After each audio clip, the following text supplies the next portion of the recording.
Are you thirsty? Not like thirst trap kind of thirsty, like literally, physically, spiritually. It's spring and we've been getting all kinds of rain here in Arkansas. Our ground is to the point that it's what they say, super saturated. Super saturatado,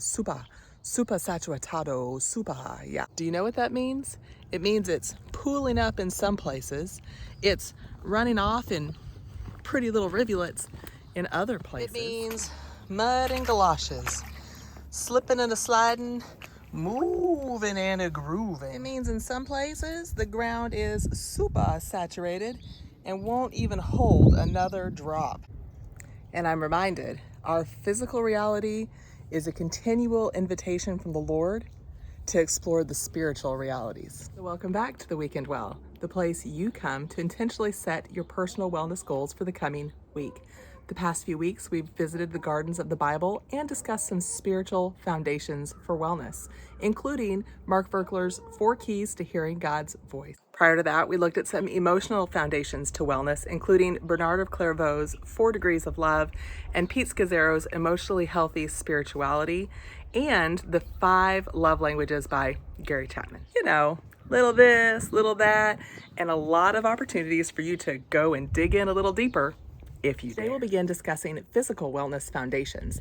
I remember the first time that I heard my sister Becca Maria EO on YouTube, Facebook, and Instagram tell me that if you feel thirsty, you are already dehydrated. I was like, oh no, because I literally never drank unless I was practically parched.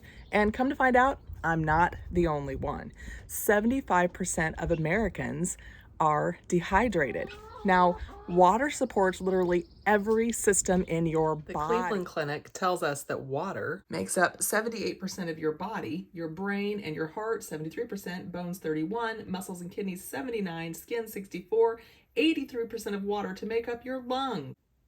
As if that isn't enough, water helps aid digestion, get rid of weights, helps your joints to work. The water lubricates them, makes saliva, which you need to eat, balances your body's chemicals, your brain needs it to create hormones and neurotransmitters, delivers oxygen all over your body, cushions your bones, regulates your body temperature, acts as a shock absorber for your brain, your spinal cord, and, if you're pregnant, the unborn baby. Now, imagine if you denied your body this vital nutrient for days, weeks, months, or even years.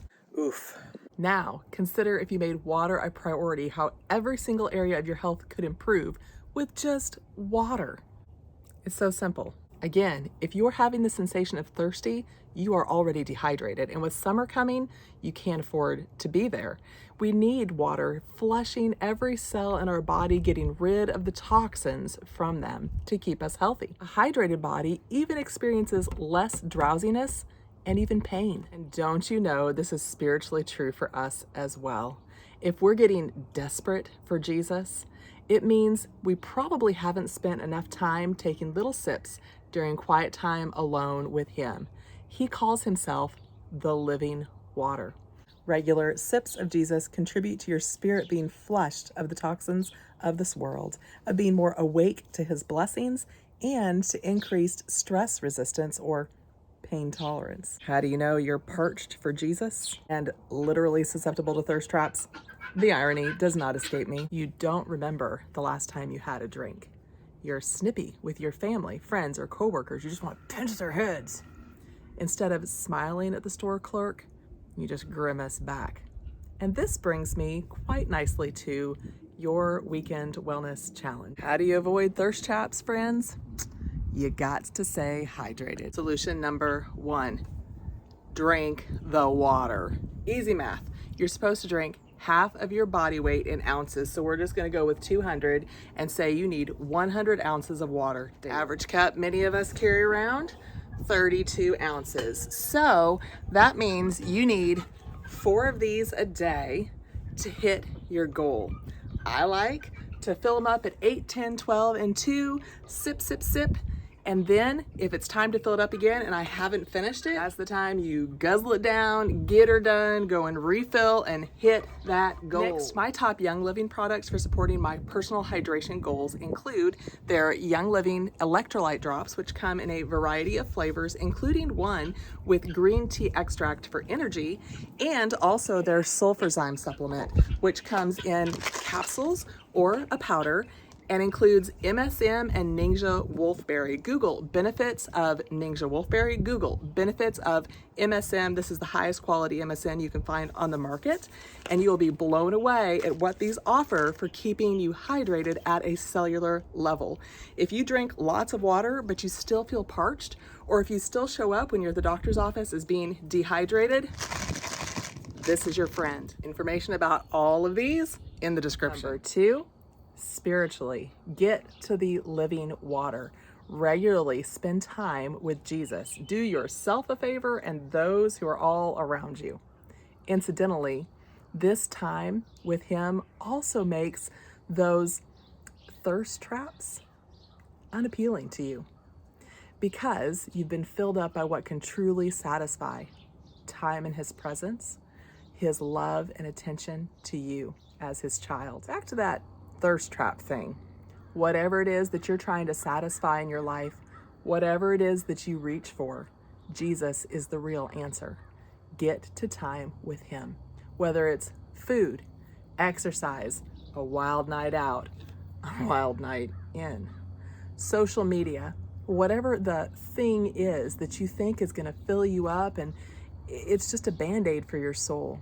What you really need is time with Jesus. He will reaffirm for you that you are his child, that he loves you, and that he will perfectly provide for all of your needs. Now back to our regularly scheduled programming. What if every time you went to get a physical drink, you reminded yourself to get a spiritual drink and spend some time with Jesus too? What if that association was connected in your mind between the physical reality and the spiritual? What might change in your day? Maybe there'd be fewer people losing their heads in your presence, and maybe you wouldn't be losing your mind as often. So that's kind of win-win, don't you think? Maybe you become super saturated for Jesus, where you couldn't even hold one more drop of his love because you're so full that, just like the ground around here, it's sitting on the surface and it's even overflowing. Sometimes that might even look like just doing this. Just saying. Just me? Okay, well, that's fine. If you need help getting started with that spiritual step, I have a link for that in the description as well. Which are you going to prioritize this week, friend? Number 1 or number 2? I hope both, because as I look around this physical reality, there is an insane amount of growth coming on because of the sunshine that is here. The sunshine, well, it's letting the sun shine into your life so that you can have an insane amount of spiritual growth. Get in his presence, and I'll see y'all back here next week.